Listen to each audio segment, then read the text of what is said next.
सभी को नमस्कार। मैं मनोज मिश्रा आपके अपने YouTube चैनल पर आप सभी का हार्दिक स्वागत करता हूं। दोस्तों, इस वीडियो में आप जानेंगे 23 अक्टूबर को पटवार परीक्षा का आयोजन हुआ था।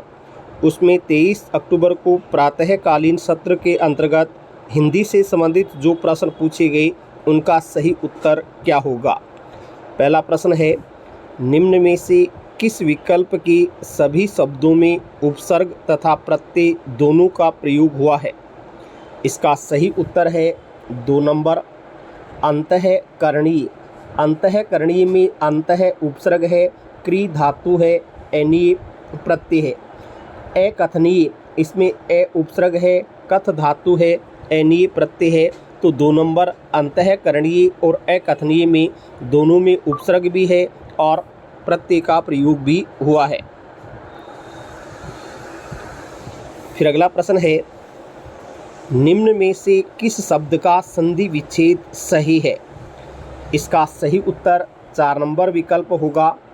महेश्वरीय शब्द का संधि विच्छेद महाधन ऐश्वर्य सही लिखा हुआ है। बाकी औरों में रीत्यानुसार शब्द ही गलत है। रीत्यानुसार विच्छेद शब्द होना चाहिए था और इसमें रीति धन अनुसार से रीत्यानुसार यण संधि होती। बृहत टिटिव में मूल शब्द वृह नहीं बृहत होता। बृहत धन टिटिव से ये बृहत टिटिव बनता। और यशोभिलाषी में यश है अभिलाषी होता, तब जाकर के सही होता।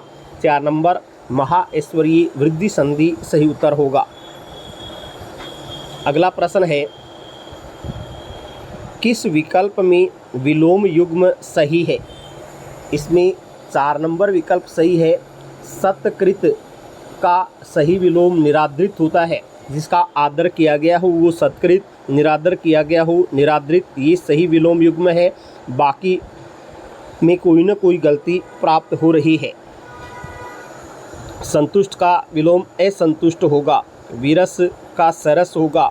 पथ्य का अपथ्य होगा। 63 नंबर प्रश्न है, निम्नलिखित शब्दों पर विचार कीजिए और इनमें से जो शुद्ध हैं उनका सही विकल्प में चयन कीजिए। यहाँ पर हम देखें तो इसमें विकल्प नंबर 1 और 4 वाली सही है। आत्मोन्नति शब्द सही लिखा हुआ है। ध्यानाकर्षण शब्द सही लिखा हुआ है। 1 और 4 सही है। पाणी ग्रहण में समास करने पर णी छोटा हो जाएगा। पाणी ग्रहण इस तरीके से होता तो सही होगा। और लखपति में लखपति होता तब सही माना जाता। फिर है, त्रिफला शब्द किस समास का उदाहरण है। दिए गए विकल्पों के आधार पर 3 फलों का समाहार द्विगु समास के अंतर्गत हम इसको लेंगे। 3 त्रिफलों का समाहार त्रिफला कहलाता है और द्विगु समास इसमें माना जाएगा। 65 प्रश्न है, किस विकल्प में शब्द युग्म का अर्थभेद सही नहीं लिखा है। कौन से में सही नहीं है। इसमें 1 नंबर आदि और आदि में सही नहीं लिखा। आदि का अर्थ अंत नहीं आरंभ होता है और इस आदि का अर्थ अभ्यस्त होता है। 1 नंबर वाली गलत लिखे हुए हैं। बाकी तीनों में सही शब्द प्राप्त हुए हैं। 66 नंबर है, किस विकल्प में सभी शब्द परस्पर पर्यायवाची नहीं है। इसमें 3 नंबर विकल्प सही होगा। विष्णु, लक्ष्मीपति और महेश्वर तीनों एक जैसे नहीं हैं। महेश्वर शिव का पर्यायवाची होता है जबकि विष्णु लक्ष्मीपति दोनों विष्णु के पर्यायवाची शब्द हैं। तो यहाँ महेश्वर अलग हो गया।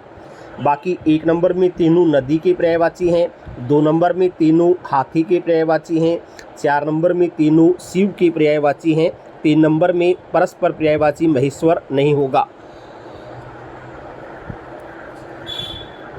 अगला प्रश्न आ रहा है, दांतों से हाथ काटना मुहावरे का भावार्थ क्या है। दांतों से हाथ तभी काटे जाते हैं जब हमसे कोई गलती हो जाती है और उसका हम पछतावा करते हैं। तो इसका सही उत्तर 4 नंबर पश्चाताप करना होगा।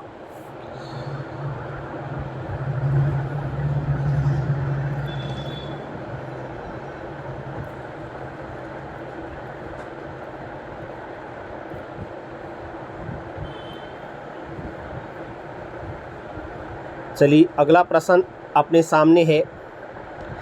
किस विकल्प में एडजोर्नमेंट शब्द का समकक्ष हिंदी पारिभाषिक शब्द सही है? एडजोर्नमेंट का अर्थ होता है स्थगन। कोई भी कार्य स्थगित कर दिया जाता है, स्थगित करना एडजोर्न कहलाता है और एडजोर्नमेंट का अर्थ स्थगन से लिया जाएगा। अगला है, व्याकरण की दृष्टि से निम्न में से कौन सा शुद्ध वाक्य है? इसमें हम 2 नंबर विकल्प को सही मानेंगे। हमारे पूज्य गुरुजी आज आएंगे, ये सही लिखा हुआ है। बाकी पढ़ना एक आवश्यक कार्य है, आवश्यकीय में ई प्रत्यय की आवश्यकता नहीं थी। मेरे को पाठ नहीं, मुझे पाठ याद करना है। मेरे को की जगह पर मुझे होता तब सही माना जाता। और यहाँ कोई चित्र नहीं है तो यहाँ एक शब्द अनावश्यक है, इसकी कोई आवश्यकता नहीं थी।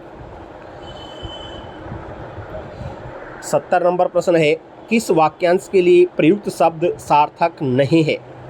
इसमें 4 नंबर विकल्प सही उत्तर माना जाएगा। दोपहर के बाद का समय जो होता है वो समय पूर्वाहन नहीं कहलाता, अपराहन कहलाता है। इसमें पूर्वाहन की जगह पर अपराहन लिखा हुआ होता तब ये सही माना जाता। बाकी सभी सही हैं। जिसका अनुभव किया गया हो वो अनुभूत, जिसे जीता न जा सकी अजेय, बिना वेतन काम करने वाला अवेतनिक, और दोपहर बाद का समय पूर्वाहन नहीं अपराहन होता है, ऐसा होता तो सही माना जाता।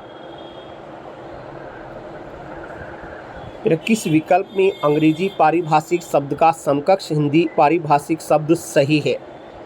इसमें 3 नंबर सही है। डिफेमेशन का अर्थ मानहानि होता है, बिल्कुल सही लिखा हुआ है। तो 3 नंबर विकल्प को ही हम सही मान लेंगे, डिफेमेशन ऑन मानहानि।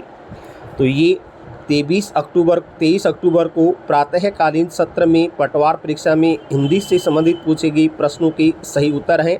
इनके आधार पर आप अपने प्रश्न पत्र का मूल्यांकन कर सकते हैं। धन्यवाद।